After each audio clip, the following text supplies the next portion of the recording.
Noong June 12, 1898, formal na ipinahayag ng pinuno ng Revolusyonaryong Republika ng Pilipinas na si General Emilio Aguinaldo ang kalayaan ng Pilipinas mula sa gitnang bintana ng ikalawang palapag ng bahay ni Aguinaldo sa Kawit, Cavite.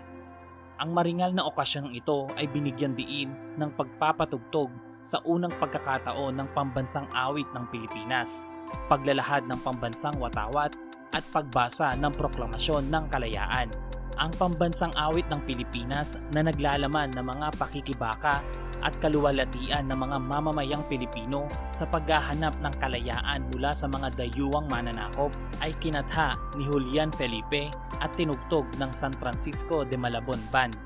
Ang mga liriko ng Espanyol ay isinulat ni Jose Palma makalipas ang isang taon.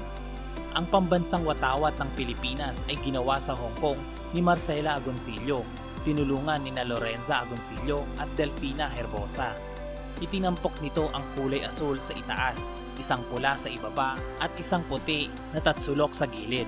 Sa mga sulok ng puting tatsulok ay tinahi ang mga dilaw na bituin na sumisimbolo sa tatlong pangkat ng isla ng Pilipinas na Luzon, Visayas at Mindanao. Sa gitna ng tatsulok ay isang araw na may 8 sinag na kumakatawan sa mga unang lalawigan sa bansa na bumangon laban sa Kastila.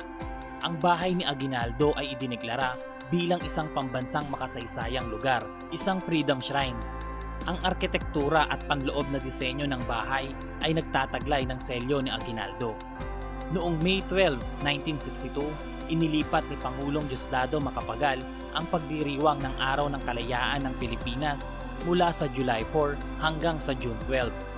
Binanggit ni Pangulong Macapagal na dapat palitan ang Araw ng Kalayaan sa June 12, ang petsa kung saan ipinahayag ni Aguinaldo ang kalayaan ng mga Pilipino sa Kawit, Cavite noong 1898. Kaya naman noong June 12, 1962, ipinagdiriwang ang kalayaan ng Pilipinas sa Luneta Grandstand kasama si General Emilio Aguinaldo bilang panauhing pandangal.